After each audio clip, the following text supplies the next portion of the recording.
Kubda çarpaz düz xəttlər arasında qalan məsafələrə aid ən çətin məsələ bəlkə də elə indi dediyim məsələdir. Nə? Kubun paralel olmayan üzlərinin çarpaz diagonalları, üzlərin diagonalları arasındakı məsafəni tapın. Til yenə də alıdır. İndi deyirsiniz ki, paralel üzlərinin bəs çarpaz diagonalları arasındakı məsafə nə olar? Misal üçün, üst oturacaqla alt oturacaq paraleldir, elə deyil. Bax, bu paraleldir də, üst oturacaq, alt oturacaq. Məsələn, bunun bu diagonalını götürün, aşağıdakını bu diagonalını götürəməzsiniz, onlar paraleldir. Aşağıdakının da çarpaz diagonalı budur. Yəni, bunların arasındakı məsafə haqqında nə düşünürsünüz, müəllimlər? Bax, bu üst oturacağın diagonalıdır, bu da alt oturacağın diagonalıdır və üstəlik bunlar da çarpaz diagonallardır. Bu çarpaz diagonalların arasındakı məsafə necə bir gözəl bir şey edir?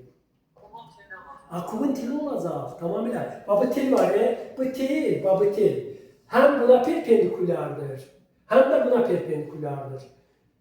Bir şey də deyim də sizə, bəzən çarpaz xəttlər arasında qalan məsafəni tapamayanda bayaqki məsələdə neynədik? Biri qalır yerində, o birisindən buna paralel müstəvi keçirdik. Və sonra həmin til ilə o keçdiyimiz müstəvinin arasında qalan məsafə. Bəzən də belə olur. Çarpaz tillər o qədər pis olur ki, onların arasındakı məsafəni tapmaq üçün hər ikisindən paralel müstəvi, hər ikisindən elə bir müstəvi keçirirsiniz ki, onlar bir-birinə paralel olur. Yəni, bu mümkündürmü? Bu da mümkündür. Belə bir cütlük yeganədir. Yəni, iki çarpaz düz xətt ki var, onların hər birindən elə bir müstəvi keçirmək olur ki, o müstəvilər bir-birinə nə olur?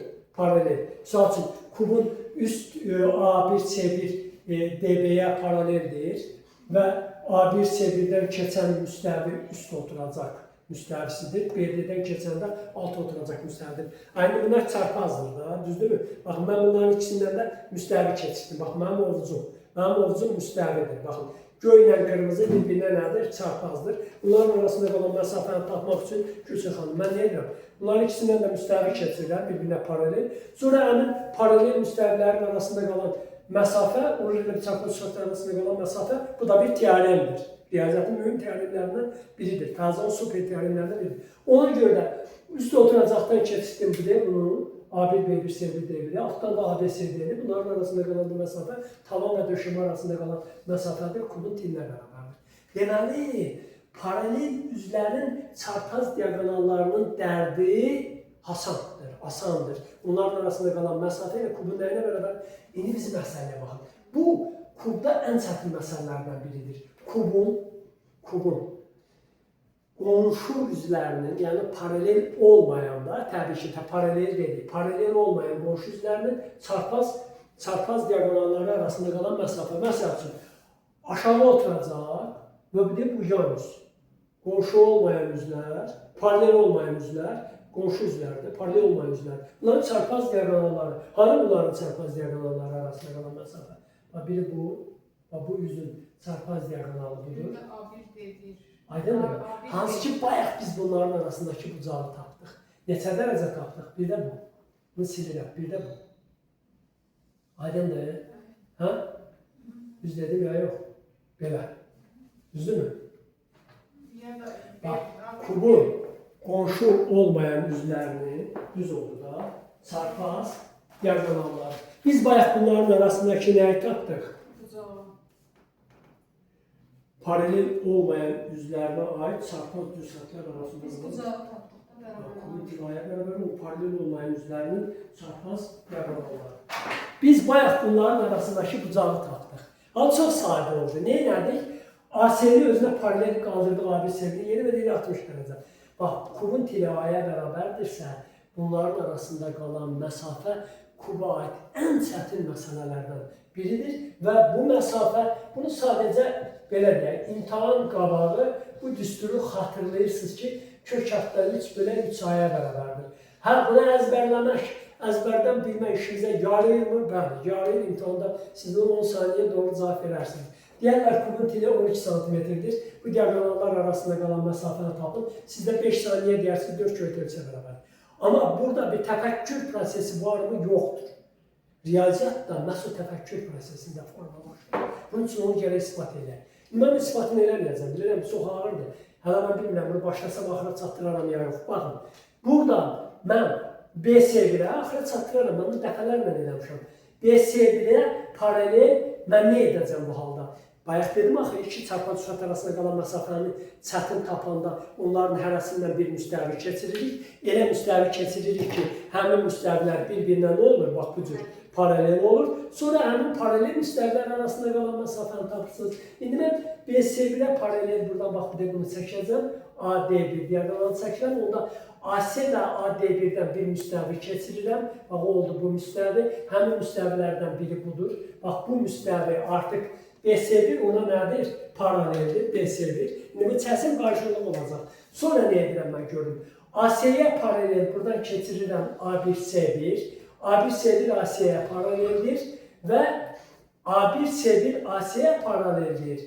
BS1 də AD1-ə paraleldir. Onda bax, bu üçün bax, buradan da bir müstəvi keçirirəm. Onda BS1 A1 üçbucaq müstəvisi AC D1 üçbucaq müstəvisinə paralel olur. Hiss edə bilirsiniz bunları.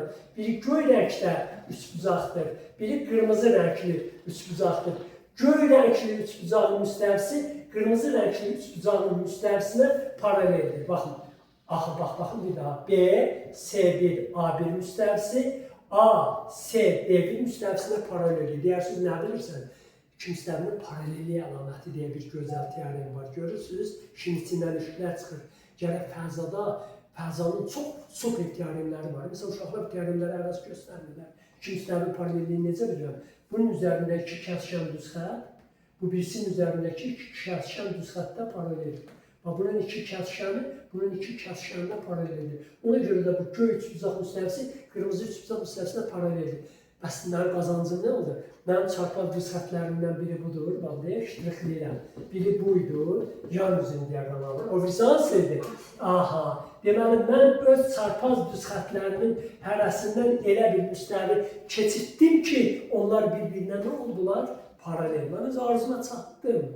Qaldı indi bu paralel müstəvilər arasında qalan nəyi tapmaq?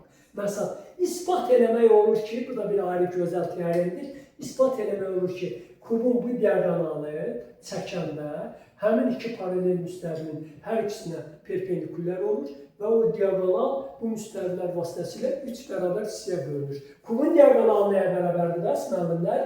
Kök altda 3 A-ya bərabərdir. Kubun diaqonalı bu qədərdir. Və bu təpə ilə bu təpəni birləşdirən diaqonal bu iki müstəvinin ikisinə də perpendikulyar olur və onlarla kəskəndə 3 bərabər hissəyə bölünür. Onda bu iki müstəvinin arasında qalan hissə olur kök altda 3 bölü 3A. İdeya da bundan ibarətdir. Qısası. Sabah yox, birisi gündür, ya o birisi gündür. 18-indəki imtahan üçün bunu bilirsiniz. Kubun qonşu üzlərinin, amma paralel olmayan üzlərinin, qonşular onsuz da paralel olur. Paralel olmayan üzlərinin çarpaz diaqonalları, yəni nə? Çarpaz diaqonalları hanı burada? AC və BS1. AC və BS1 arasındakı məsafə bax. BS1 və oturacağın AC diaqonalı. Bu çarpaz düz xəttlər arasında qalan məsafə bu düstur vasitəsilə tapılır. Bu qədər. Diqqətinizə görə sağ olun.